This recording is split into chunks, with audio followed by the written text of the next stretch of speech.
Mis padres adoptivos me obligaban a blanquear mi piel y usar lentes de contacto azules todos los días porque decían que criar a una hija morena había sido su mayor error. Me inyectaban mercurio desde que tenía 5 años y ya habían pagado una cirugía de reconstrucción facial en Tailandia para mi cumpleaños número 18. Cuando escapé con la ayuda de una enfermera india, contrataron a un cazarrecompensas y a un médico ruso que intentaron secuestrarme en una camioneta para hacerme una cirugía de emergencia. ¿Cuándo te diste cuenta de que tus padres adoptivos eran monstruos? Mis padres exigían que usara lentes de contacto azules y blanqueara mi piel a diario porque decían que criar a una hija morena era su mayor arrepentimiento. Mamá me frotaba la cara hasta dejarla roja cada mañana, diciendo, quizás hoy encontremos a la niña blanca que hay debajo. Desesperadamente querían un bebé blanco, pero tuvieron que conformarse conmigo. Habían estado en una lista de espera por años, pidiendo específicamente una bebé rubia de ojos azules, y tener una bebé morena de India les parecía un fracaso. Le decían a todos que yo era italiana para explicar mi tono de piel y me prohibían salir en verano cuando me ponía más morena. Mamá lloraba al ver fotos familiares diciendo, destacas como una mancha en nuestra hermosa familia blanca. Papá compró cremas industriales para aclarar la piel que me quemaba en la cara y empezaron a usarlas antes de que pudiera caminar. Mamá me sumergía en baños de leche y limón hasta que mi piel de bebé se agrietaba y sangraba, documentando el progreso en álbumes etiquetados como Haciendo a Catherine. Pensé que todos los bebés lloraban en la hora del baño. A los 5 años volábamos a México para recibir inyecciones ilegales para blanquear la piel que me hacían gritar durante horas. A los 10, un médico ruso me hacía láser en la piel en nuestro sótano mientras mamá me sujetaba y susurraba, blanco es correcto, moreno está mal, como si fuera una canción de cuna. Cuando cumplí 13 años, encontré el diario de mamá detrás de sus perfumes. Me temblaban las manos al leer sus entradas crema con mercurio aumentada a 3 veces al día. Ve resultados, pero todavía está muy oscura. Y el doctor dice que el riesgo de daño a órganos vale la pena para la transformación completa. La peor entrada era para mi cumpleaños 18, cirugía completa de reconstrucción facial reservada en Tailandia. Finalmente, nuestra verdadera hija emergerá. Ya habían pagado el depósito para remodelar quirúrgicamente mi rostro. Ahora que entendía lo que hacían, empecé a resistirme, lo que hizo que intensificaran el castigo. Papá empezó a hacerme comer en el garaje, diciendo que mi conciencia de ser morena me contaminaba. Las luces UV que mamá instaló en mi cuarto quemaban más cuando supe para qué eran. A los 15, mis riñones fallaban por los químicos usados para aclarar mi piel. Cuando les rogué que pararan, mamá me acariciaba el cabello y lloraba. Lo hacemos porque te amamos. Catherine, no quieres ser hermosa para nosotros. Sollozaba en su regazo, confundida, porque sí quería que me amaran. Eran los únicos padres que había conocido. ¿Por qué no soy suficiente tal como soy?, pregunté, y papá me abrazó fuerte, diciendo, lo serás, cariño, lo serás cuando te arreglemos. Cuando los tratamientos destruyeron mi cabello a los 16, mamá me sostuvo mientras lloraba y prometió que la peluca rubia lo haría todo mejor. Estamos tan cerca, susurró. Un poco más de dolor y serás nuestra hija perfecta. El dolor es solo tu morenez saliendo del cuerpo. Al acercarse mi cumpleaños 18, la tortura se volvió frenética. Me lijaban la nariz semanalmente con papel de lija. Me pegaban los párpados para hacerlos más redondos y me forzaban a usar un protector bucal que cortaba mis encías para entrenar labios más delgados. Papá puso espejos por todas partes, diciendo, cada vez que veas ese rostro moreno, recuerda que nos estás fallando. Las tarjetas navideñas familiares mostraban a una niña blanca editada que no existía. Dejé de reconocerme y empecé a planear mi muerte porque parecía más amable que lo que me esperaba en Tailandia. Pero entonces colapsé por los efectos de los químicos y desperté en el hospital. Y todo cambió. Mi enfermera era una mujer india llamada Priya, que se quedó sin aliento al ver las quemaduras químicas que cubrían todo mi cuerpo, mientras mis padres decían a los doctores que tenía una rara condición de la piel. Priya secretamente hizo pruebas de toxicología que revelaron niveles peligrosos de mercurio, hidroquinona y agentes blanqueadores industriales en mi sangre. Me apartó y susurró: sé lo que te están haciendo. Déjame ayudarte. Priya me presentó a su gran familia india. La primera vez que me senté en su mesa, no podía dejar de mirar su hermosa piel morena, la piel que la mía se suponía debía tener. Su abuela tocó suavemente mi rostro marcado y dijo algo en hindi que no entendí, pero sus ojos estaban llenos de lágrimas. Priya tradujo: ella dice, sigue siendo hermosa debajo de todo ese veneno. Lloré por horas mientras me abrazaban. Fue la primera vez que alguien me tocó con amor en vez de intentar cambiarme. Con su ayuda, documenté todo y dejé los tratamientos. Cuando entré a la cocina de mis padres con mis lentes de contacto tirados y mi cabello negro creciendo, mamá me lanzó agua hirviendo, gritando: saca esa cosa de mi casa. Corrí al sótano con ellos persiguiéndome, con sus instrumentos quirúrgicos esperándome. Escapé por la ventana del sótano y corrí a la casa de Priya. Pero mis padres organizaron una cacería humana. Pusieron reportes de desaparecida, diciendo que me habían secuestrado traficantes indios que me habían lavado el cerebro, haciéndome creer que era una de ellos. Contrataron investigadores privados y ofrecieron recompensa por mi regreso, publicando fotos editadas con descripciones de una chica sueco-italiana con problemas mentales y delirios raciales. Cuando eso falló, encontraron mi escondite e intentaron un secuestro a medianoche. Papá derribó la puerta de Priya con una palanca mientras mamá gritaba: ella es nuestra propiedad, la pagamos. Trajeron al médico ruso que dijo que podía hacer una cirugía facial de emergencia en su camioneta para hacer que no pareciera india. El doctor sostenía una jeringa de ketamina mientras papá le decía a Priya: recuperaremos nuestra inversión. Y si llamas a la policía, diremos que secuestraste a una niña blanca y trataste de volverla morena. Me arrastraron hacia la camioneta mientras mamá chillaba: ninguna hija mía será una india sucia. Te vamos a cortar esa morenez de la cara. Los hermanos de Priya salieron corriendo y tumbaron a papá mientras su padre bloqueaba el camino de la camioneta con su coche. El médico ruso dejó caer la jeringa y huyó a pie mientras los vecinos salían a ver el alboroto. Mamá arañaba a la madre de Priya, gritando sobre derechos de propiedad e inversiones, pero la abuela de Priya se interpuso con un bate de cricket levantada en alto. La policía llegó en minutos, pero mis padres cambiaron de táctica de inmediato.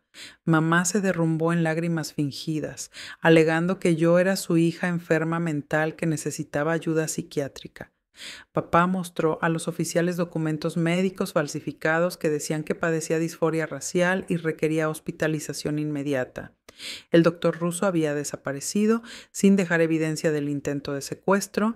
Pasé las siguientes 3 horas en la estación de policía mientras mis padres tejían mentiras elaboradas. Presentaron papeles de adopción, fotos familiares con mi rostro digitalmente aclarado y evaluaciones psiquiátricas falsas. Los oficiales parecían confundidos por las historias contradictorias hasta que llegó Priya con capturas impresas de los diarios de mamá, sobredosis de mercurio y planes quirúrgicos. La policía me entregó temporalmente a la custodia de la familia de Priya mientras investigaban. Mis padres salieron de la estación prometiendo que esto no había terminado. Papá murmuró sobre papeles de tutela y mamá gritó sobre inversiones ingratas. De vuelta en la casa de Priya, su familia formó un círculo protector a mi alrededor, pero todos sabíamos que mis padres volverían con nuevas estrategias. Comenzaron su campaña a la mañana siguiente. Investigadores privados se sentaron afuera de la casa de Priya, fotografiando a todos los que entraban o salían.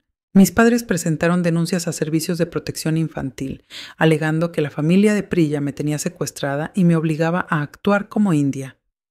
Contactaron a mi antigua escuela, difundiendo rumores de que me había unido a una secta. El acoso escaló día a día. Mamá llamó al trabajo de Priya, acusándola de secuestradora. Papá apareció en su templo durante las oraciones, tomando fotos y gritando sobre el lavado de cerebro. Contrataron gente para seguir a los hermanos menores de Priya a la escuela, intentando presionar a la familia para que me liberaran. No podía salir de la casa sin ser seguida. Mis padres habían distribuido mi foto en todos los hospitales, clínicas y farmacias de la zona, con instrucciones de llamarlos si buscaba atención médica. Sabían que mis riñones estaban fallando por años de envenenamiento con mercurio y esperaban atraparme al buscar tratamiento. La familia de Priya se unió en una protección feroz. Sus hermanos se turnaban para vigilar la casa. Su madre cocinaba alimentos curativos y aplicaba cúrcuma en mis quemaduras químicas.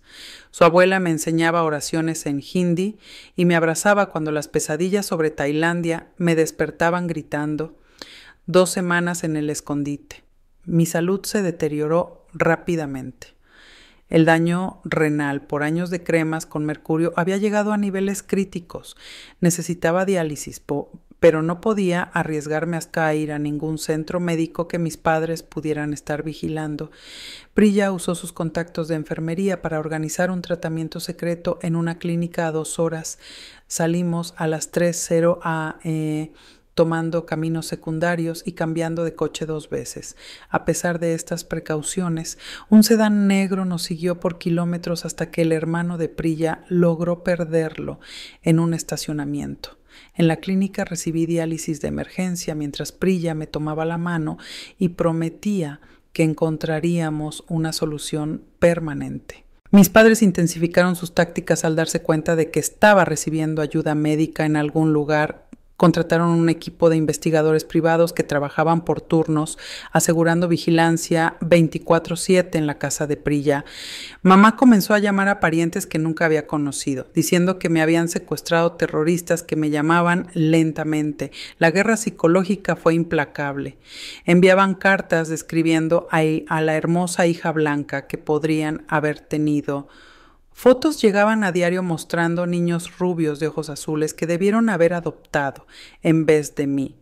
Mamá dejaba mensajes llorando sobre la fortuna que habían gastado, tratando de arreglarme. ¿Cómo había traicionado su amor al elegir quedarme morena? Papá usó otro enfoque, enviando amenazas legales por el dinero invertido en mi transformación. Calculó cada crema, inyección, cirugía y visita médica, presentando una cuenta por 18 años de intentos de mejoramiento. Algo está profundamente mal en padres que documentan el progreso en álbumes, mientras hacen que la piel de su bebé se agriete y sangre. Me pregunto qué mentalidad hace que alguien vea a su propio hijo como un proyecto para arreglar, no como una persona a quien amar. El total superaba $500,000 que exigía que les devolviera regresando a casa para completar los tratamientos. Comencé a documentar todo obsesivamente. Cada mensaje de voz, carta y foto de vigilancia fue guardada en un archivo que Priya me ayudó a organizar. Fotografiamos mis cicatrices, las zonas donde el cabello nunca volvería a crecer, el daño permanente a mi piel. Los análisis mostraban niveles de mercurio que hacían que los doctores se quedaran sin aliento. 3 semanas en el escondite, mis padres encontraron un juez que simpatizaba con su causa. Presentaron una demanda de tutela, alegando que yo era mentalmente incompetente por delirios severos de identidad. Su abogado argumentó que mi negativa a continuar con tratamientos para aclarar la piel demostraba que no podía tomar decisiones racionales sobre mi propio bienestar. La citación judicial llegó un jueves. Tenía 5 días para presentarme ante un juez que decidiría si mis padres podían legalmente obligarme a volver a su custodia. La familia de Priya juntó dinero para un abogado, pero todos sabíamos que las probabilidades estaban en nuestra contra. Mis padres tenían riqueza, contactos y 18 años de documentación mostrando su atención dedicada. Pasé esos 5 días en una niebla de miedo y preparación. Priya me ayudó a escribir una declaración detallando el abuso. Su madre tomó fotos de mi apariencia actual, documentando cómo mi color natural regresaba a pesar del daño permanente. Su abuela oraba constantemente sobre mí, presionando hilos sagrados en mis manos. La noche antes de la audiencia no pude dormir. Me senté en la cocina de Priya, mirando fotos de mi infancia que mis padres habían incluido como evidencia. En cada imagen, mi rostro estaba digitalmente aclarado, mis rasgos alterados para parecer más europeos. La niña de esas fotos no existía. Nunca existió, excepto en la desesperada imaginación de mis padres. Priya me encontró ahí al amanecer, rodeada de fotos de una hija blanca ficticia. Ella preparó té mientras yo lloraba por no saber quién era realmente. 18 años de que me dijeran que mi ser natural estaba mal me habían dejado vacía, insegura si quedaba algo real dentro. Su abuela se unió a nosotras al amanecer, hablando en mezcla de hindi e inglés entrecortado sobre identidad y supervivencia. Me mostró fotos de su propia familia, señalando variaciones en tono de piel y rasgos, explicando cómo el colonialismo enseñó a los indios a odiar su propia oscuridad. También intentaron hacernos blancos, dijo, pero sobrevivimos. Tú también sobrevivirás. Sobrevivir. El juzgado se alzaba como un monumento al poder de mis padres. Llegaron vestidos de manera coordinada, mamá con pañuelos en la mano y papá cargando cajas de evidencia. Su abogada era una mujer bien vestida que se especializaba en casos problemáticos de adopción. Me miraba como si fuera un problema por resolver. Dentro de la sala, la narrativa de mis padres se desarrolló con precisión ensayada. Se presentaban como padres amorosos que habían gastado una fortuna intentando ayudar a su hija a aceptar su lugar en la familia. Los tratamientos no eran abuso, sino terapia de integración cultural. Mi resistencia era una enfermedad mental. Mi huida era prueba de que necesitaba su guía. Su abogada presentó registros médicos, estados bancarios y testimonios de doctores que habían realizado los tratamientos. Pintó la imagen de padres dedicados tratando de ayudar a su hija a superar problemas psicológicos. El juez escuchaba atentamente, mirando ocasionalmente hacia mí con lo que parecía escepticismo. Mi abogada, una mujer joven que la familia de Priya apenas podía pagar, se puso de pie para presentar nuestro caso. Entregó los reportes de toxicología, fotografías de mi cuerpo marcado por cicatrices y el testimonio de Priya sobre cómo me encontró casi muerta por intoxicación de mercurio. El juez examinó cada prueba mientras mis padres permanecían perfectamente compuestos, mamá secándose los ojos secos. Durante un receso, escuché a mamá hablando con su abogada en el pasillo. Hablaban de planes alternativos si la tutela fallaba, mencionando a un doctor en Canadá especialista en intervenciones extremas para adoptados confundidos racialmente. Se me revolvió el estómago al darme cuenta de que nunca dejarían de buscarme. El juez regresó con su decisión. Negó la tutela, pero expresó preocupación por mi estado mental y ordenó que me sometiera a una evaluación psiquiátrica. Mis padres sonrieron triunfantes, sabiendo que podrían manipular a cualquier terapeuta que eligieran. El juez también levantó la orden temporal de custodia, lo que significaba que técnicamente era libre, pero sin protección legal contra mis padres. Afuera del juzgado, papá se acercó mientras mamá se quedaba atrás, fingiendo hacer llamadas. Habló calmadamente sobre un compromiso, sugiriendo que regresara a casa para tratamientos modificados que serían menos invasivos. Su mano apretó mi hombro con fuerza, suficiente para dejar marca, mientras describía el nuevo sótano que habían instalado, con restricciones para mi propia seguridad durante los procedimientos.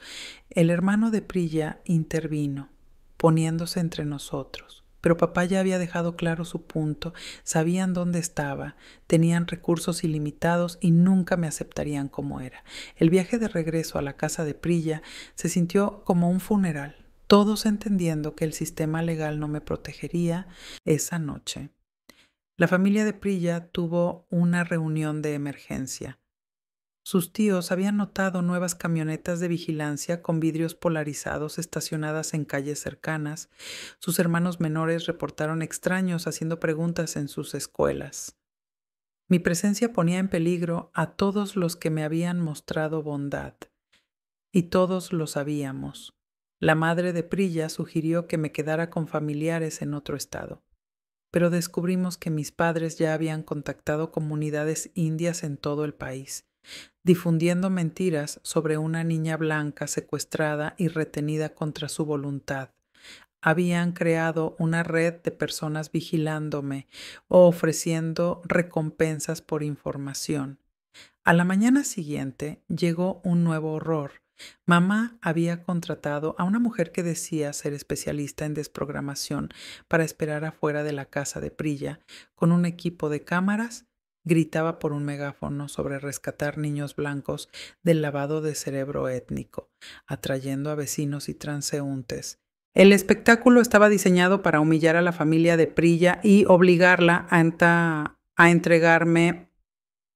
Observé desde una ventana de arriba mientras la abuela de Prilla confrontaba a la mujer, manteniéndose digna a pesar de las acusaciones que le lanzaban.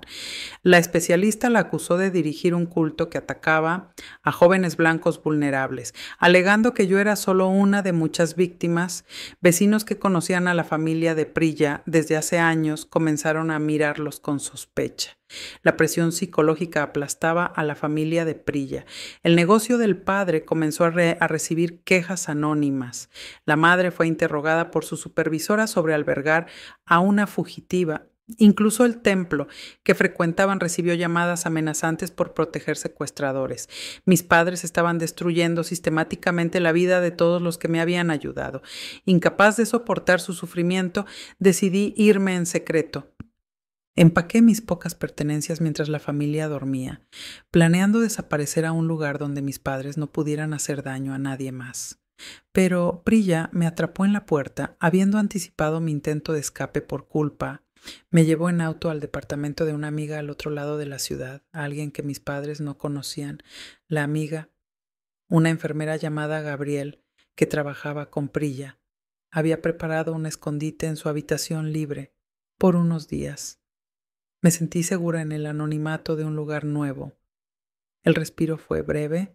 Mis padres habían contratado un equipo de investigadores privados que rastrearon metódicamente cada conexión con Prilla.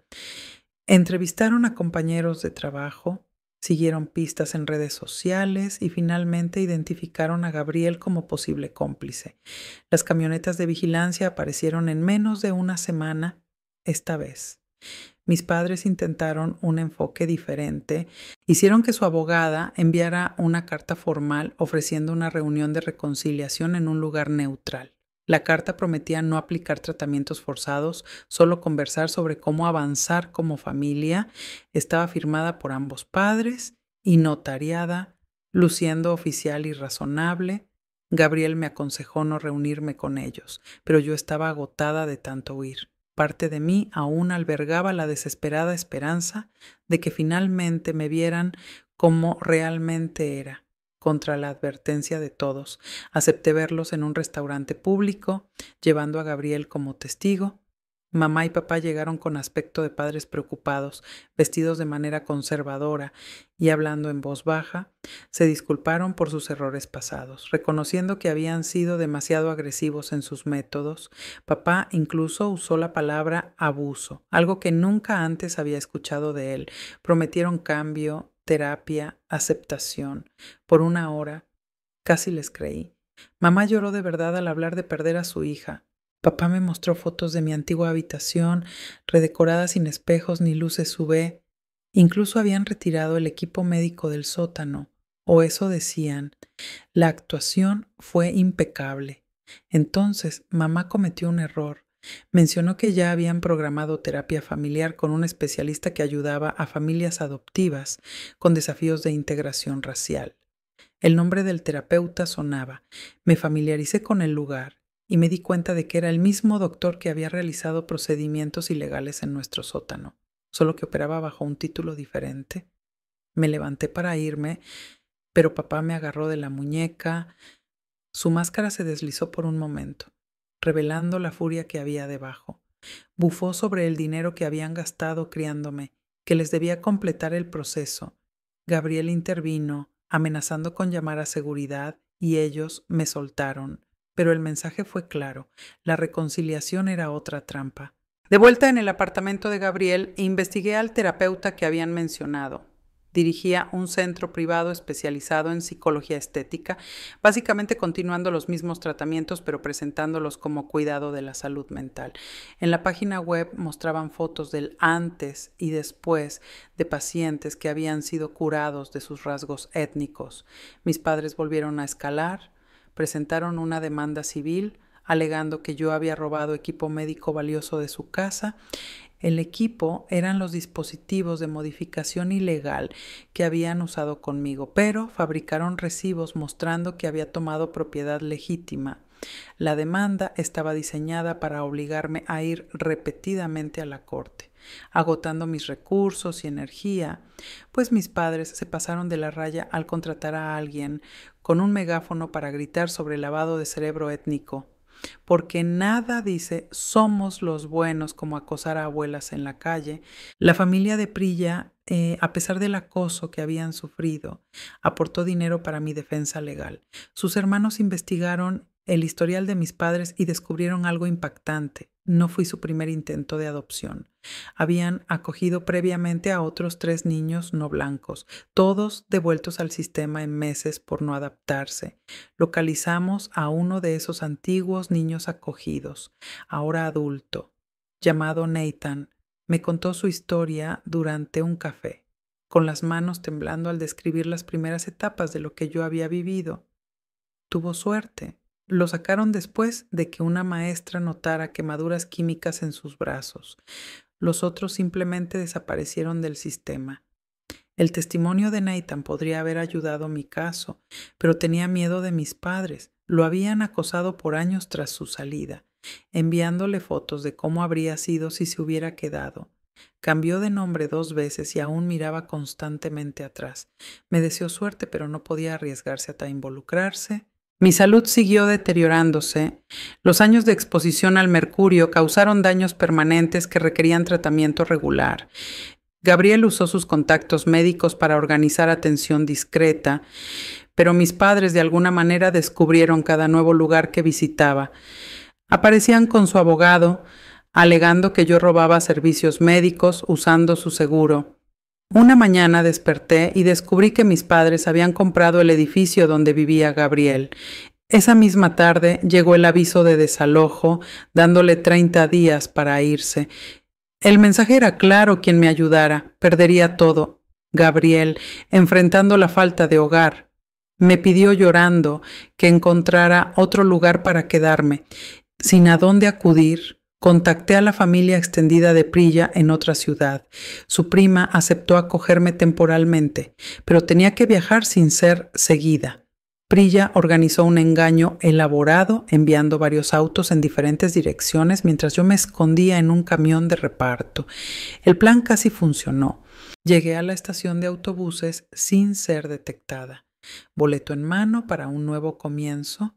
Entonces lo vi el doctor ruso sentado en la sala de espera, leyendo un periódico. Levantó la vista, sonrió y asintió hacia la salida, donde papá estaba con 2 hombres grandes que no conocía. Corrí por la estación, esquivando a los viajeros.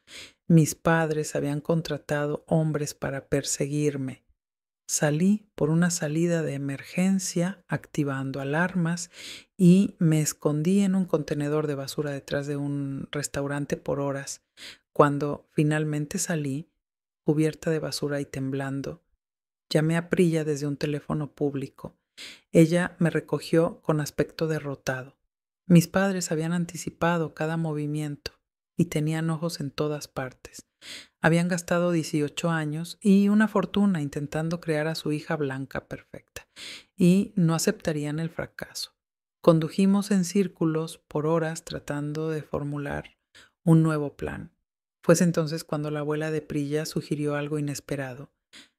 Conocía a una familia en su templo que había lidiado con acoso similar, aunque por otras razones habían desarrollado estrategias para proteger a alguien de una persecución implacable sin involucrar a la policía.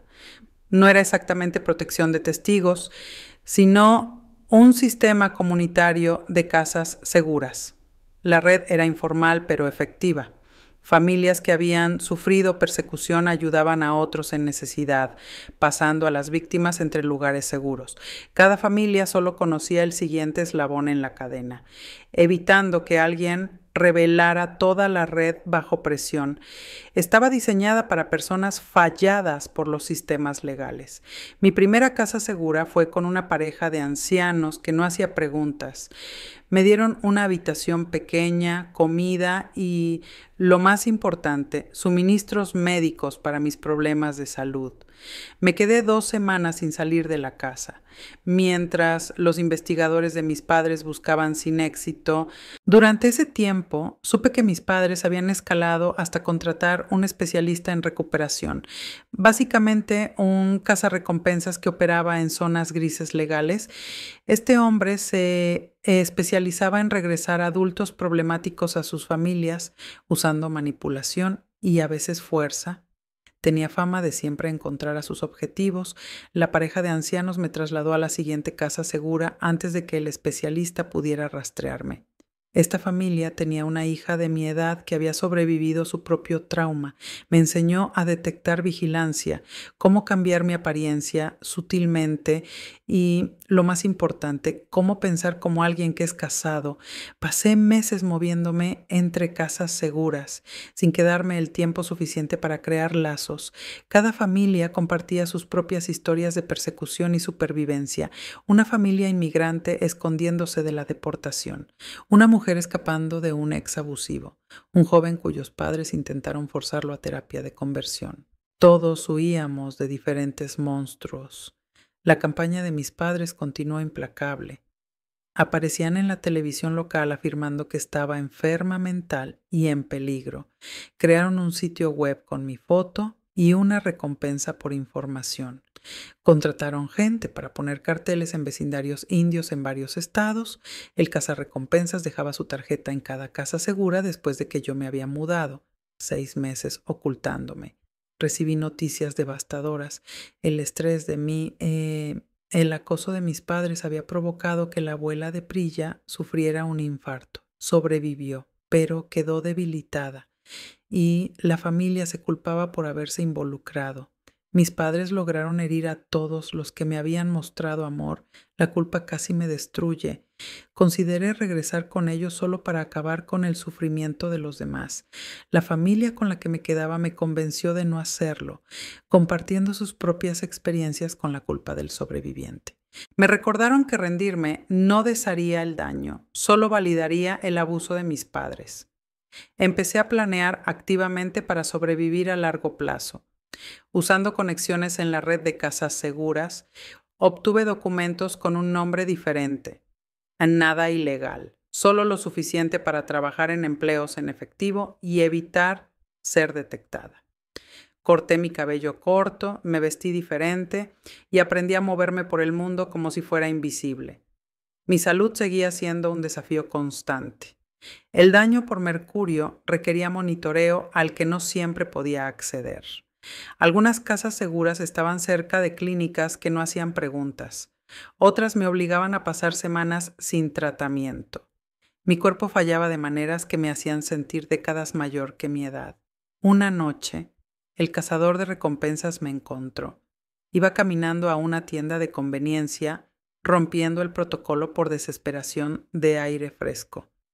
Apareció de la nada, agarró mi brazo y me llevó hacia una camioneta.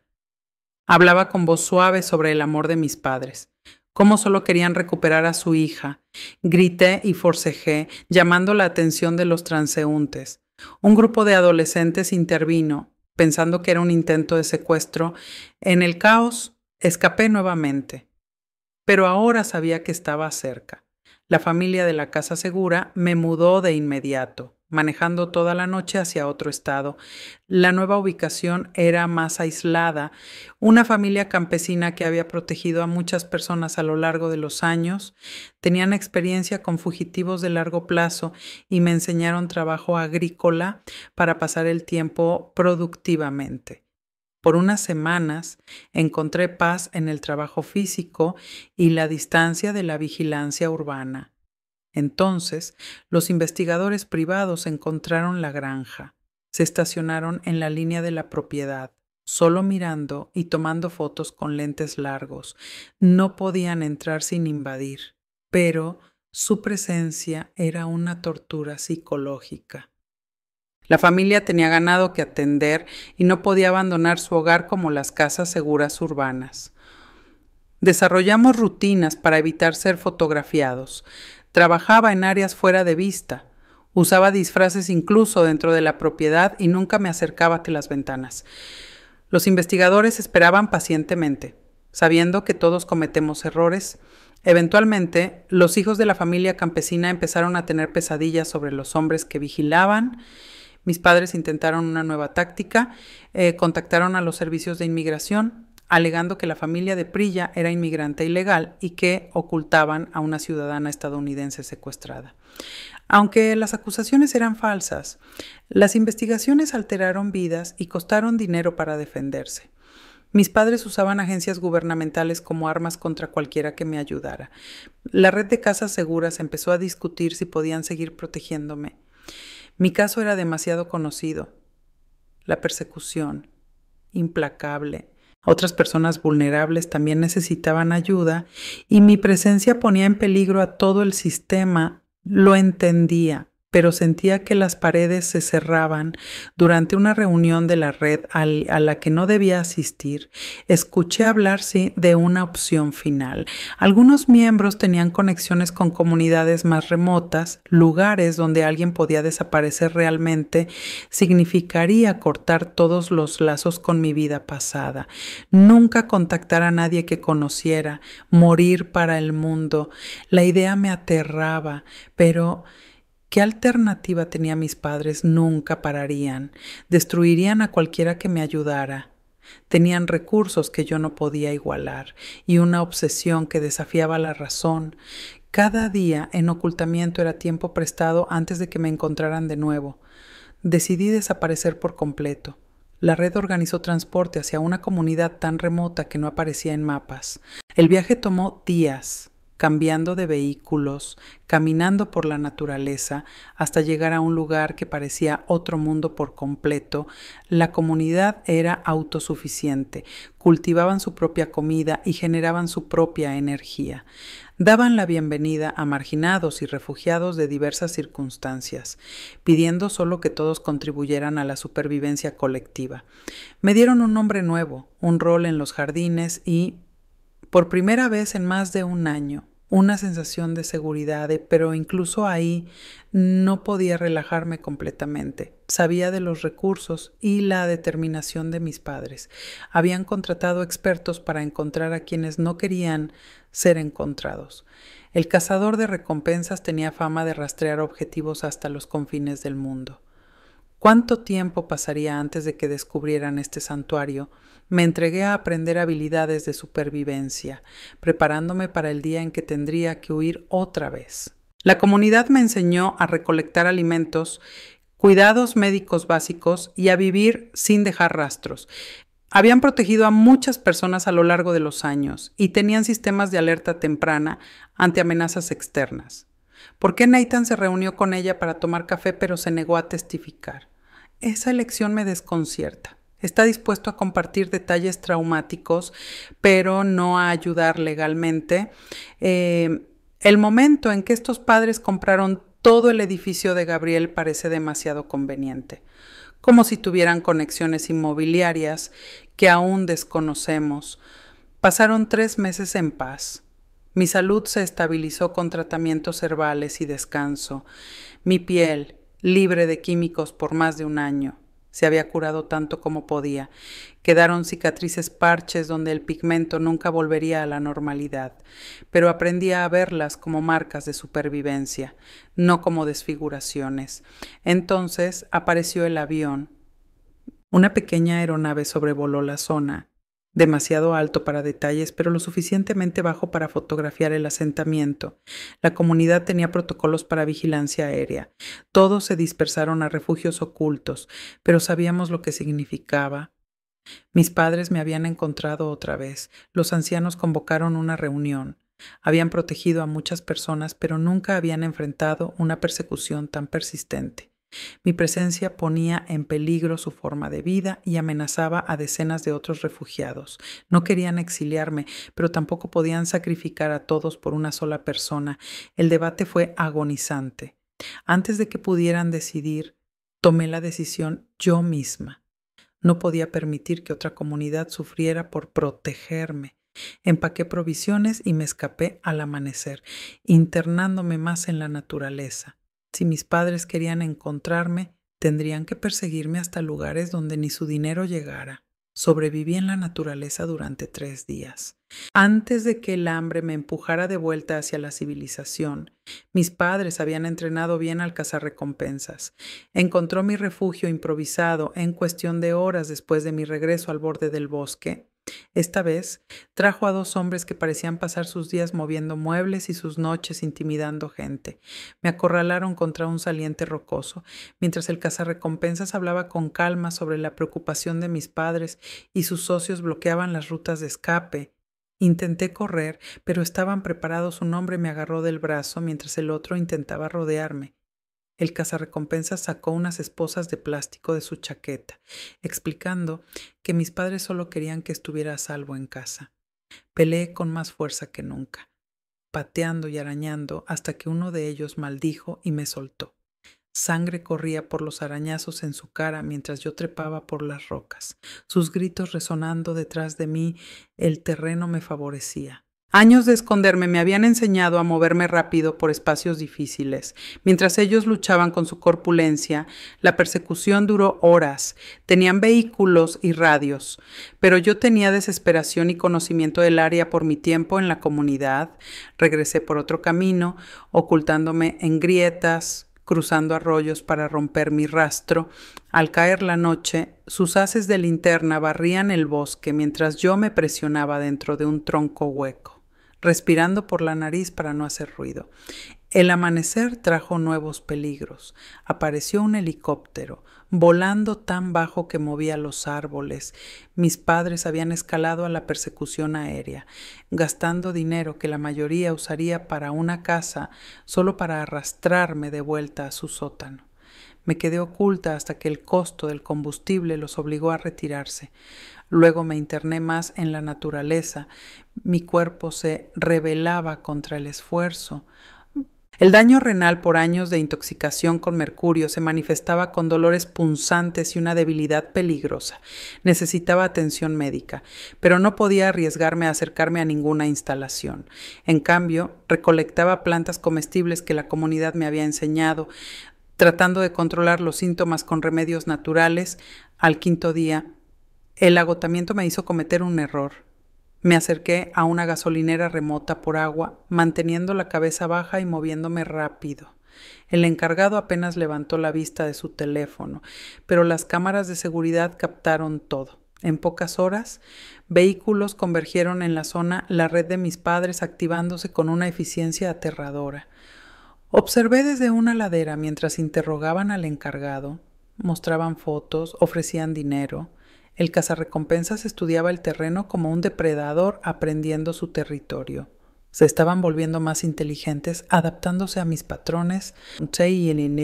Pronto tendrían toda la región mapeada y vigilada. Esa noche tomé una decisión desesperada.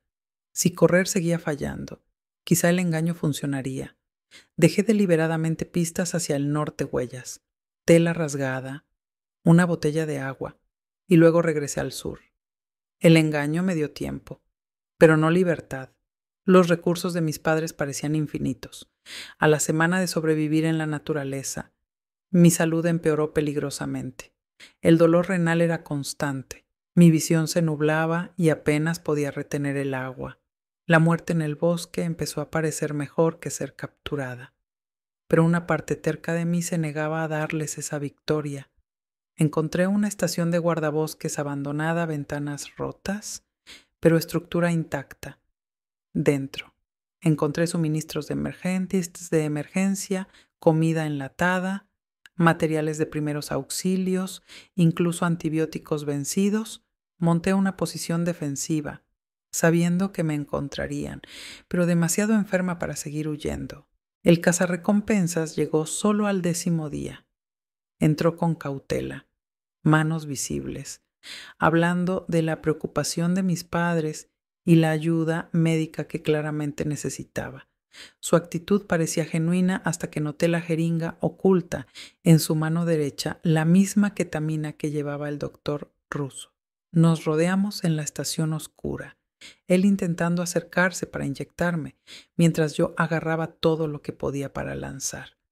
Una lata de frijoles le golpeó el hombro. Una pata rota de una silla lo hizo retroceder. Intentó razonar, explicando que mis padres habían prometido no más tratamientos, solo cuidado médico para mis riñones dañados. Me reí un sonido áspero en el aire polvoriento. Incluso cerca de la muerte podía reconocer sus mentiras. La expresión del cazarrecompensas cambió de falsa preocupación a irritación. Lanzó un ataque más rápido de lo que esperaba.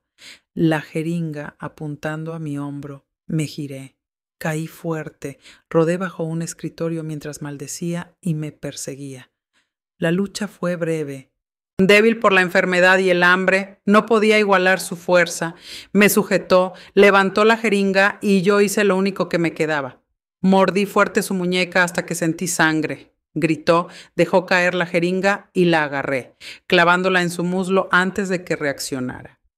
Verlo caer fue surrealista. El depredador que me cazó durante meses reducido a carne inconsciente en un piso sucio.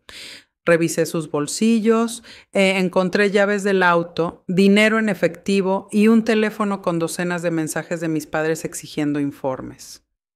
Lo dejé allí, tomando su vehículo, aunque sabía que tenía rastreadores. El objetivo ya no era escapar, sino llegar a ayuda antes de que mi cuerpo fallara por completo. Conduje hacia la ciudad más cercana. La radio crepitaba con reportes de una mujer secuestrada que coincidía con mi descripción.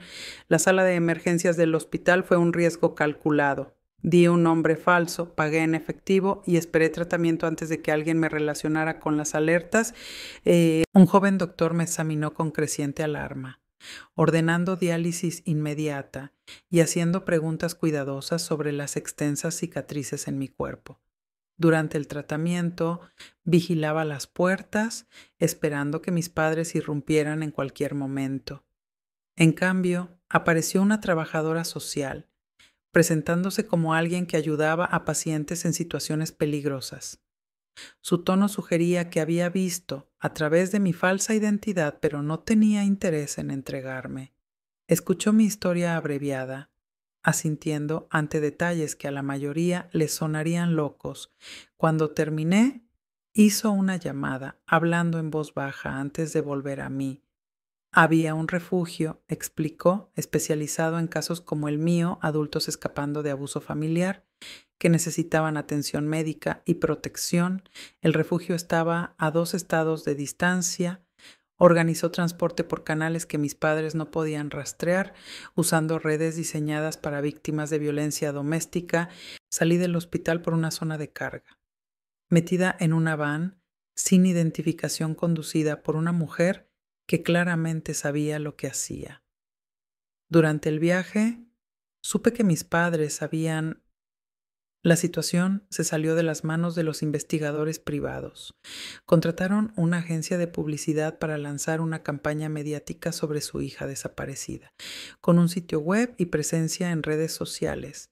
La foto mostraba la versión digitalmente aclarada de mí que siempre habían querido, descrita como alguien con delirios. El refugio parecía un edificio de departamentos normal por fuera. Por dentro, la seguridad era sutil pero completa cámaras, cerraduras codificadas y personal capacitado en desescalada y protección. Mi habitación era pequeña pero limpia, con una cama que se sentía lujosa después de semanas huyendo. El personal médico del refugio tenía experiencia con casos inusuales. Trataron mi daño renal sin juzgar, documentando las lesiones con desapego clínico. Una terapeuta especializada en traumas familiares visitaba a diario, aunque al principio no podía contar mucho. Otros residentes tenían sus propias historias de escape. Una mujer cuya familia intentó obligarla a un matrimonio arreglado y un hombre cuyos padres intentaron controlar su herencia mediante internamientos psiquiátricos falsos. No compartíamos detalles, pero la comprensión en sus ojos ayudaba más que las palabras. Mis padres encontraron el refugio en un mes. No podían entrar, pero pusieron investigadores afuera, fotografiando a todos los que entraban y salían. Llegaban cartas todos los días, alternando entre amenazas y promesas. Mamá enviaba fotos de mi infancia con la piel aclarada, preguntando por qué había abandonado a Seía, la hija que ella había creado. La abogada del refugio me ayudó a tramitar órdenes de restricción, aunque todos sabíamos que el papel no detendría la obsesión de mis padres. Ella sugirió una solución más permanente: cambiar legalmente mi identidad, mudarme a un lugar donde nunca pensaran buscarme y empezar de cero. El proceso tomaría meses, pero ofrecía esperanza. Durante ese tiempo, supe que mis padres habían iniciado una fundación para adoptados con confusión racial, promoviendo su visión de integración cultural a través de modificaciones físicas. Usaban mi historia como advertencia, alertando a otros padres adoptivos sobre hijos que rechazaban la identidad racial de su familia. La fundación ganó fuerza en ciertos círculos. Padres de niños adoptados de diferentes etnias los buscaban por consejo. Mis padres daban charlas sobre su desconsuelo y la importancia de la intervención temprana. Estaban convirtiendo su abuso en un movimiento. El envenenamiento por mercurio explicaba los problemas renales, pero no porque estos padres pensaban que contratar a todo un elenco de película de acción era una conducta parental normal. Alguien debería decirles que la mayoría solo usa culpas y suspiros decepcionados cuando sus hijos se van.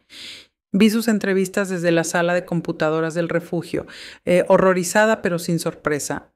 Habían reescrito la historia, presentándose como víctimas de una hija que rechazó su amor. El médico ruso apareció como testigo experto, ahora operando abiertamente bajo la protección de la fundación. 3 meses en el refugio. Mi salud se estabilizó lo suficiente para trabajar. La instalación tenía convenios con empleadores que contrataban residentes bajo condiciones protegidas. Empecé en un almacén, empacando cajas, con un nombre falso, ganando dinero sin vínculo con la vigilancia de mis padres. El trabajo era agotador, pero liberador. Cada pago representaba independencia y distancia de su control. Ahorraba obsesivamente, planeando el día que pudiera salir de la protección del refugio. Mis compañeros no sabían nada de mi pasado, tratándome como a otra persona que solo intentaba sobrevivir. Entonces Priya me encontró no en persona. Ella era demasiado inteligente para eso, pero a través de un correo electrónico cuidadosamente enrutado a la dirección segura del refugio. Su abuela había muerto, escribió, pero no antes de hacerla prometer que me cuidara. La familia aún rezaba por mi seguridad. Leer su mensaje rompió algo dentro de mí. Todas las lágrimas que había contenido durante meses huyendo salieron a la vez. La terapeuta del refugio me encontró sollozando en el suelo, aferrada al correo impreso. Por primera vez le conté todo, no solo hechos, sino sentimientos, la confusión de amar a padres que me torturaron. La terapia dejó de ser solo planificación de seguridad y se volvió comprensión. La terapeuta me ayudó a ver cómo mis padres habían deformado el amor en propiedad y el cuidado en control. Validó el duelo que sentía por los padres que desearía que fueran, la infancia que solo existía en mi imaginación. Mis nuevos documentos de identidad llegaron un martes. El nombre se sentía extraño pero lleno de posibilidades. Con ayuda del refugio, elegí algo que honraba mi herencia y me distanciaba del pasado. La foto mostraba mi rostro real, marcado pero mío. Salí del refugio después de 6 meses. La función de mis riñones estaba lo suficientemente estable para vivir sola. El personal me ayudó a encontrar un departamento en una ciudad donde mis padres no tenían conexiones, un trabajo en una clínica médica que necesitaba ayuda con archivos y una oportunidad de anonimato. El día de la mudanza fue aterrador. Sin la protección del refugio, me sentía expuesta a pesar de todas las precauciones. Revisaba las cerraduras obsesivamente, me sobresaltaba con ruidos inesperados y mantenía bolsas de emergencia empacadas junto a cada salida. La libertad, aprendí, traía sus propias ansiedades. El trabajo en la clínica me cayó bien, rodeada de profesionales médicos que trataban cuerpos en vez de intentar transformarlos. Encontré una paz inesperada. Mi supervisora, al notar mi familiaridad con terminología médica, me ofreció entrenarme como asistente médico. Acepté, estudiando por las noches y trabajando de día. La rutina me daba estructura y propósito. Cada habilidad aprendida era como recuperar el control sobre mi cuerpo y mi vida. Cuando pasé el examen de certificación, celebré sola en mi departamento, llorando lágrimas felices por primera vez en mucho tiempo. La fundación de mis padres siguió creciendo, publicaron un libro sobre su experiencia, organizaron conferencias y crearon una red de familias comprometidas con su visión de transformación racial. A veces buscaba sus nombres en internet, encontrando nuevos horrores disfrazados de defensa. Un año en mi nueva vida los vi en un programa matutino. Lucían mayores. El rostro de mamá estaba demacrado a pesar del maquillaje.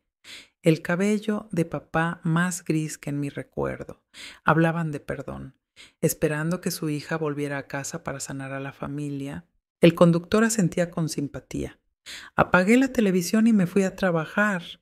En la clínica ayudé a una joven madre a llenar formularios mientras su niño pequeño jugaba con bloques. El niño tenía una piel hermosa y morena, como la que yo debería haber tenido. Cuando me sonrió, le devolví la sonrisa, viendo esperanza en su rostro sin marcas. Esa tarde escribí una carta que nunca enviaría. En ella les contaba a mis padres sobre la vida que había construido sin ellos, la paz que encontré al aceptarme, la sanación posible cuando el veneno dejó de fluir. La quemé en el pequeño balcón de mi apartamento, viendo cómo el humo llevaba palabras no dichas hacia la noche. Mi salud seguía frágil. El daño en mis riñones era permanente pero manejable con el cuidado adecuado. Asistí a grupos de apoyo para sobrevivientes de abuso, encontrando fuerza en experiencias compartidas. Poco a poco, construí amistades con personas que solo conocían mi nombre elegido, mi rostro real y mi verdadera historia. 2 años después de escapar, recibí noticias inesperadas. Nathan, el ex niño de acogida que había tenido demasiado miedo para ayudar, se presentó. Había visto la fundación de mis padres y no pudo quedarse callado. Su testimonio ante las autoridades de bienestar infantil desencadenó una investigación. La investigación avanzó lentamente, la riqueza de mis padres comprando retrasos y desafíos legales. Pero otros ex niños de acogida surgieron, compartiendo fragmentos de experiencias similares. La fachada de la fundación se agrietó mientras los sobrevivientes enfrentaban el poder con la verdad. Elegí no participar directamente, protegiendo mi nueva identidad y la paz ganada con esfuerzo, pero seguí los avances con atención, sintiéndome reivindicada cuando los investigadores descubrieron pruebas de abuso sistemático. La narrativa cuidadosamente construida por mis padres comenzó a desmoronarse. El doctor Russo huyó del país cuando llegaron las citaciones. El abogado de mis padres les aconsejó disolver la fundación, pero se negaron. Convencidos de su rectitud, dieron entrevistas cada vez más airadas, culpando conspiraciones por su persecución. En mi cumpleaños 21 celebré con amigos que no sabían nada de mi pasado. Comimos pastel en mi pequeño apartamento, riendo con bromas tontas, haciendo planes para futuros que parecían posibles. Cuando se fueron, me paré frente al espejo del baño. Repasando las cicatrices que contaban mi historia, mi reflejo mostraba a una mujer que todavía aprendía a reconocer no la hija blanca que mis padres intentaron crear, ni la víctima rota que dejaron atrás, sino alguien nuevo, alguien que eligió su propio nombre, su propio rostro, su propia vida. Esa noche soñé con la abuela de Priya. Hablaba en hindi. De alguna manera la entendí, diciéndome que sobrevivir era ya una victoria. Desperté sintiéndome bendecida, llevando su fuerza a otro día de libertad. La investigación contra mis padres continuó. Ex niños de acogida testificaron sobre quemaduras químicas, tratamientos forzados y escapadas a medianoche. Los trabajadores sociales que no detectaron señales enfrentaron escrutinio. Los seguidores de la fundación se distanciaron silenciosamente a medida que las pruebas aumentaban. Mantuve mi distancia, construyendo una vida que no tenía nada que ver con ellos. Mi trabajo en la clínica se expandió a la educación en salud comunitaria.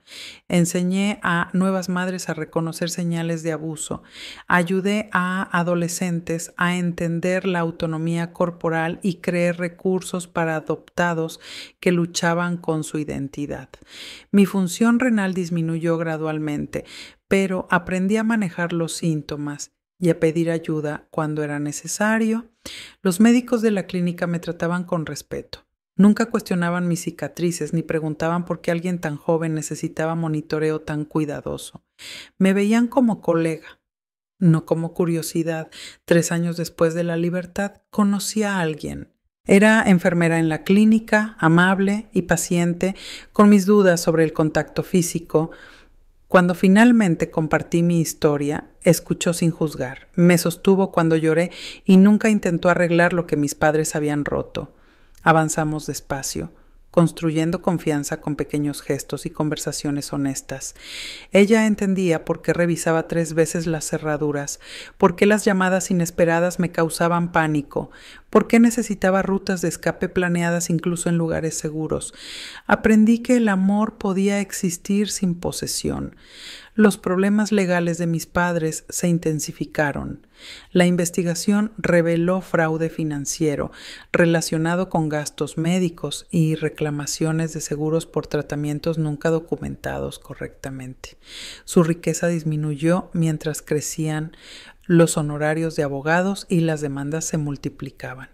La fundación colapsó en medio del escándalo. No sentí satisfacción al ver su caída. Solo una tristeza vacía por la familia que podríamos haber sido. Habían destruido tantas vidas, incluida la suya, persiguiendo un sueño imposible de una hija blanca. El bebé moreno que adoptaron nunca tuvo oportunidad. En las noches tranquilas, a veces me preguntaba qué vida habría vivido si me hubieran amado tal como soy. Tendría mis riñones sanos, mi piel mostraría otras cicatrices, conocería mi nombre de nacimiento, mi primer idioma, mi cultura original. Las preguntas no tenían respuestas. En cambio, me enfoqué en la vida que había construido, amigos que me eligieron, trabajo que importaba y un amor que no exigía transformación. Aprendí a cocinar comida india con videos en línea. Asistí a eventos culturales a pesar de sentirme una extranjera y lentamente recuperé partes del legado que mis padres intentaron borrar. La clínica me ascendió a defensora del paciente, reconociendo mi habilidad para conectar con quienes enfrentan traumas médicos. Guiaba a familias en diagnósticos difíciles, ayudaba a pacientes a entender sus derechos y me aseguraba de que nadie se sintiera impotente en su propio cuidado. El trabajo sanó partes de mí que no sabía que necesitaban sanación. Mi relación se profundizó hasta convertirse en pareja. Encontramos un departamento juntas, creando un hogar que se sentía seguro para ambos traumas. Ella entendía mi necesidad de múltiples cerraduras y yo entendía su necesidad de ventanas abiertas. Comprometimos, adaptamos y construimos algo hermoso con piezas rotas. 4 años después de escapar, Nathan me contactó por vías cuidadosas. Había testificado en el juicio contra mis padres, encontrando coraje y solidaridad con otros sobrevivientes. Quería encontrarse para compartir historias. Sin miedo, acepté. Curiosa por el hombre que había recorrido un camino paralelo, nos reunimos en un parque público, ambos buscando amenazas antes de relajarnos en la conversación. Su historia reflejaba la mía de formas desgarradoras: las quemaduras químicas, los procedimientos en el sótano, la manipulación sobre la identidad racial, pero él había escapado antes, construido su vida antes y ofrecía esperanza de que la sanación continuaba con el tiempo. Mis padres fueron condenados por fraude y poner en peligro a menores, aunque las sentencias parecieron leves comparadas con el daño causado. Mantuvieron su inocencia todo el tiempo, alegando solo haber querido ayudar a sus hijos a encajar en sus familias. Hay algo en que Nathan me haya encontrado a través de canales protegidos que se siente extrañamente calculado. No pudo ayudar antes, pero ahora navega sistemas de contacto seguros. El momento en que llegó su valentía, justo cuando los procesos legales necesitaban testigos, me hace preguntarme qué fue lo que realmente cambió su mente después de todo esto. El juez no estuvo de acuerdo, citando pruebas extensas de abuso sistemático, no asistía a la sentencia. Su castigo me importaba menos que mi libertad de ellos. Habían perdido su riqueza, su reputación, su fundación y, lo más importante, su poder sobre mí. Eso fue suficiente. La vida continuó de maneras ordinarias que se sentían milagrosas. Hacer las compras sin vigilancia, citas médicas sin miedo, relaciones sin manipulación. Cada día normal era una victoria que mis padres intentaron negarme. Mi salud se estabilizó con cuidados constantes.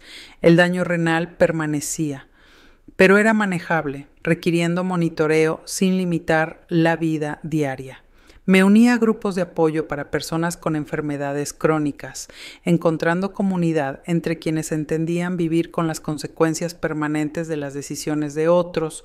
El trabajo en la clínica se expandió hacia la defensa de políticas. Ayudé a redactar pautas para identificar el abuso médico, capacitar al personal en sensibilidad cultural y desarrollar recursos para adoptados que enfrentaban problemas de identidad. ¿Okay? Mi historia se compartía con cuidado, sin revelar detalles que me identificaran. Ayudaba a proteger a otros. 5 años después de la libertad, Priya volvió a contactarme.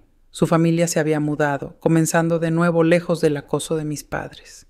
Ahora estaba casada, trabajaba en un nuevo hospital, construyendo su propia vida. Intercambiamos mensajes cuidadosos, compartiendo la alegría de nuestra supervivencia mutua. Me envió una foto de la tumba de su abuela, donde había plantado flores en mi honor. El gesto me conmovió profundamente, conectándome con la mujer que primero me mostró que era hermosa tal como soy. Imprimí la foto, guardándola como recuerdo de una gracia inesperada. Mi pareja me propuso matrimonio un martes cualquiera, con comida para llevar en nuestra cocina, sin gestos grandiosos, solo la certeza tranquila de que nos elegimos. Dije que sí, entre lágrimas, maravillándome de encontrar un amor que no requería transformarme. Nos casamos de manera sencilla, rodeados de familia elegida que solo conocía partes de mi historia. Vestí ropa tradicional india, honrando una herencia que mis padres intentaron borrar. Mis cicatrices se veían bajo la tela, pero nadie las miraba. Veían alegría, no daño. La clínica amplió mi función para incluir la capacitación de otros defensores médicos. Enseñaba desde la experiencia sin compartir detalles, ayudando a otros a reconocer signos de abuso médico y apoyar a sobrevivientes. Cada persona que ayudaba era como recuperar el poder que mis padres me habían robado. La vida se asentó en ritmos que parecían tanto ordinarios como milagrosos. Café matutino con mi esposa, trabajo que importaba, amigos que conocían mi nombre elegido, atención médica que ayudaba en lugar de dañar, libertad para existir en mi propia piel, marcada, pero mía. 6 años después de la fuga, Supe que mis padres habían sido liberados anticipadamente por buen comportamiento. La noticia despertó viejos miedos, pero su poder había disminuido, las órdenes de restricción seguían vigentes, no tenían dinero para investigadores, la edad y las consecuencias los habían agotado. Intentaron contacto a través de un abogado, pidiendo una reunión para disculparse. Rechacé mediante mi propio abogado, manteniendo límites que protegían mi paz. Sus disculpas no significaban nada sin reconocer el daño específico, algo que aún no podían hacer. En cambio, se presentaron como víctimas de un sistema de adopción roto. Dando entrevistas a quien quisiera escucharlos, su narrativa cambió, pero nunca incluyó responsabilidad. Seguían convencidos de que intentaron ayudarme y que mi rechazo era la verdadera tragedia. Dejé de vigilar sus actividades, enfocándome en mi propia vida. Mi trabajo se expandió a escribir materiales educativos sobre abuso médico en contextos de adopción. Mis palabras, publicadas bajo mi nombre elegido, ayudaban a familias a reconocer patrones peligrosos y buscar ayuda adecuada. Mi esposa y yo discutimos tener hijos con cuidado. Sopesando mis desafíos de salud contra nuestro deseo de familia, decidimos por la crianza temporal ofreciendo refugio seguro a niños que necesitan hogares temporales. Nuestra primera acogida fue una adolescente cuyos padres rechazaron su identidad. Le ofrecimos aceptación, estabilidad y espacio para ser ella misma. 7 años después de la libertad, mis riñones requirieron tratamiento más intensivo. El daño por el envenenamiento infantil había avanzado pese al manejo cuidadoso. Mi equipo médico desarrolló un plan para preservar calidad de vida mientras manejaba los síntomas. Enfrenté este reto de forma diferente al trauma médico pasado, rodeada de familia elegida, atendida por profesionales respetuosos. Tomé decisiones informadas sobre mi cuerpo. El contraste con la indefensión infantil fue profundo. Tenía autonomía incluso en la enfermedad. El tratamiento fue difícil pero soportable con apoyo. Mi esposa asistía a las citas, amigos organizaron entregas de comida y colegas cubrieron mis turnos. La hija acogida que habíamos recibido hacía té y se sentaba en silencio mientras descansaba. La comunidad hacía todo soportable. Durante la recuperación, escribí más extensamente sobre mis experiencias, no una memoria, porque mis padres no merecían esa atención, sino contenido educativo para ayudar a otros a reconocer y escapar del abuso médico. El trabajo llegó a personas que nunca conocería, creando ondas de conciencia y prevención. Mis padres envejecieron mal, su odio los consumía por dentro. Perdieron su casa por deudas legales, se mudaron a un pequeño departamento y vivieron con seguridad social.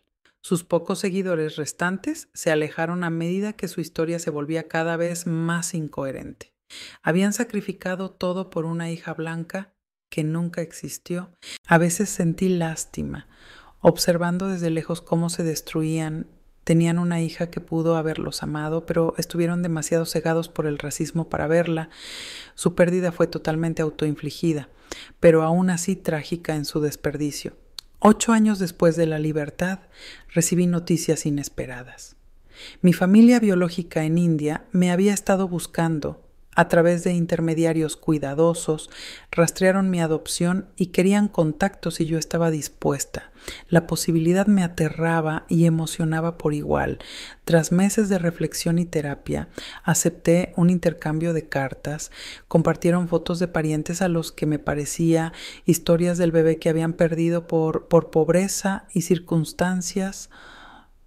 No querían nada más que saber que había sobrevivido. Respondí con cuidado, compartiendo verdades selectas. La conexión se sentía surrealista pero sanadora. Enviaron recetas, lecciones de idioma e historias familiares. Aprendí mi nombre de nacimiento, aunque mantuve el elegido. Ellos entendieron, expresando alegría por mi supervivencia, aunque marcada. Su aceptación fue otra forma de regreso a casa. Mi esposa apoyó esto, exploración, entendiendo su importancia para mi sanación. Planeamos un futuro viaje a India cuando mi salud lo permitiera, para conocer a familiares que compartían mis rasgos. La perspectiva era abrumadora, pero necesaria otro paso para reclamar mi identidad robada. El trabajo en la clínica evolucionó hacia la dirección de programas. Desarrollé protocolos integrales para identificar y abordar el abuso médico en diversos contextos. Los programas ganaron reconocimiento y se extendieron a otras clínicas y hospitales. Mi doloroso pasado se convirtió en la base para un cambio sistémico. 9 años después de haber quedado libre, mis padres hicieron un último intento de contacto. Decían que estaban muriendo y querían reconciliarse antes del final. El mensaje llegó por varios canales, desesperado y exigente. Reconocí la manipulación, incluso en su supuesta súplica desde la cama de muerte. Elegí el silencio. Habían tenido incontables oportunidades para reconocer el daño y buscar una reconciliación genuina. Su versión aún giraba en torno a su sufrimiento, su pérdida, su visión de quién debería haber sido yo. La muerte no les daba derecho a mi perdón. Murieron con meses de diferencia, manteniendo sus delirios hasta el final. Me enteré por avisos legales, sin sentir más que alivio. Sus muertes significaron libertad definitiva de la posibilidad de su interferencia. La niña que torturaron finalmente podía descansar. No asistí a sus funerales. En cambio, pasé esos días con mi familia elegida, celebrando la vida y la supervivencia. Compartimos comidas, contamos historias y honramos el camino de la cautividad a la libertad. Sus muertes fueron notas al pie en mi historia mayor de recuperación. 10 años después de escapar, me paré frente a una conferencia de profesionales médicos, compartiendo mi historia públicamente por primera vez. Mi voz temblaba al principio, pero se fortaleció al hablar la verdad al poder. El público escuchaba atentamente, muchos llorando al describir la tortura médica sistemática disfrazada de amor parental. Mi presentación llevó a cambios en políticas, requisitos de capacitación y mayor conciencia. Otros sobrevivientes se acercaron, compartiendo sus propias historias de abuso médico en contextos de adopción. Juntos creamos recursos y redes de apoyo, asegurando que ningún niño sufriera solo como nosotros. La vida continuó con sus mezclas de alegrías comunes y desafíos constantes. Mi salud seguía frágil pero manejable. Mi matrimonio se profundizaba cada año. Nuestros hijos en acogida, ahora jóvenes adultos, nos visitaban regularmente. El trabajo se expandió hacia consultoría y defensa. Cada día traía nuevas oportunidades para transformar el trauma en propósito. Pensaba a menudo en la abuela de Priya, la mujer que primero vio belleza en mi piel morena. Su aceptación plantó semillas que tardaron años en florecer. Al honrar mi supervivencia, honraba su fe en mi valor. Su amor me salvó tanto como cualquier escape físico. Las cicatrices permanecían recordatorios físicos de tortura infantil que ninguna sanación podía borrar, pero aprendí a verlas diferente, no como fracasos o defectos, sino como mapas de supervivencia. Cada marca contaba una historia de resistencia, de un cuerpo que se negó a rendirse pese a todo lo que le hicieron. Mis padres pasaron 18 años y una fortuna intentando crear a su hija blanca perfecta. Fracasaron completamente. En cambio, crearon a una sobreviviente que construyó su propia vida. Eligió su identidad y encontró su familia. Su visión nunca tuvo oportunidad contra mi determinación de existir como yo misma. En momentos de silencio, a veces sentía gratitud por el camino, aunque doloroso, sin su abuso. Tal vez nunca habría descubierto mi propia fuerza. Sin su odio, tal vez nunca habría aprendido a amarme tan intensamente. Me dieron regalos terribles que se transformaron en poder inesperado.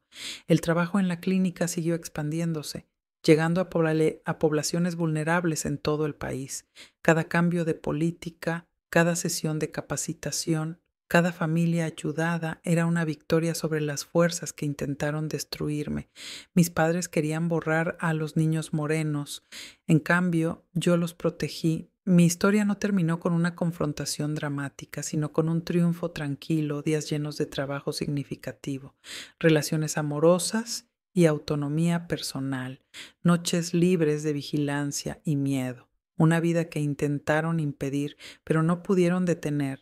La hija morena que rechazaron ganó simplemente al sobrevivir y prosperar.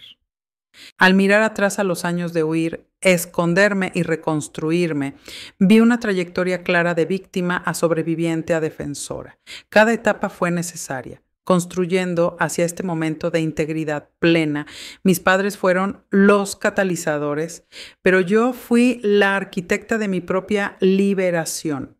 Su legado no fue la base que construyeron ni el movimiento que intentaron iniciar. Fue lo opuesto los sobrevivientes que encontraron voz. Las políticas que ahora protegen niños, la conciencia que previene abusos futuros, querían esparcir su veneno, en cambio, crearon anticuerpos contra él. Conservé una foto de la infancia, mostrando mi rostro natural antes de que comenzaran los tratamientos. La bebé en esa foto parecía feliz, ajena a lo que le esperaba.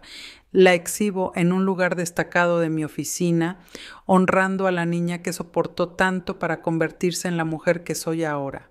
Mi vida tenía sentido más allá de su sombra esposa, defensora, sobreviviente, mentora, identidades que elegí y construí por mis propios esfuerzos. Los padres que intentaron poseerme se fueron, pero yo seguía siendo morena, marcada, dañada, pero innegablemente ellos perdieron todo intentando cambiarme. Yo gané todo negándome a cambiar. El trabajo continuó y siempre continuará. Otros niños necesitan protección. Otros sobrevivientes necesitan apoyo, otras familias necesitan educación. Mis padres me dieron un propósito terrible, pero lo transformé en algo hermoso. Donde ellos trajeron dolor, yo traje sanación. Donde ellos trajeron borrado, yo traje reconocimiento. Al final, esa fue la única venganza que importó, no su encarcelamiento. Pobreza o muerte, sino mi vida vivida plenamente a pesar de sus esfuerzos. Cada día de libertad, cada persona ayudada, cada momento de alegría fue victoria sobre su visión. La hija morena que torturaron se convirtió en exactamente quien debía ser. Mis padres exigieron que usara lentes de contacto azules y me aclarara la piel porque criar a una hija morena fue su mayor arrepentimiento. No entendieron la verdad, nunca fui de ellos. Para transformar, pertenecía a mí misma. Siempre lo fui, incluso cuando no lo sabía. Ese conocimiento, ganado con esfuerzo a lo largo de años de lucha, fue la libertad que nunca pudieron quitarme. Gracias por acompañarme, mientras yo pensaba demasiado en voz alta. Definitivamente fue un viaje raro, pero bueno, lo logramos. Nos vemos en la próxima.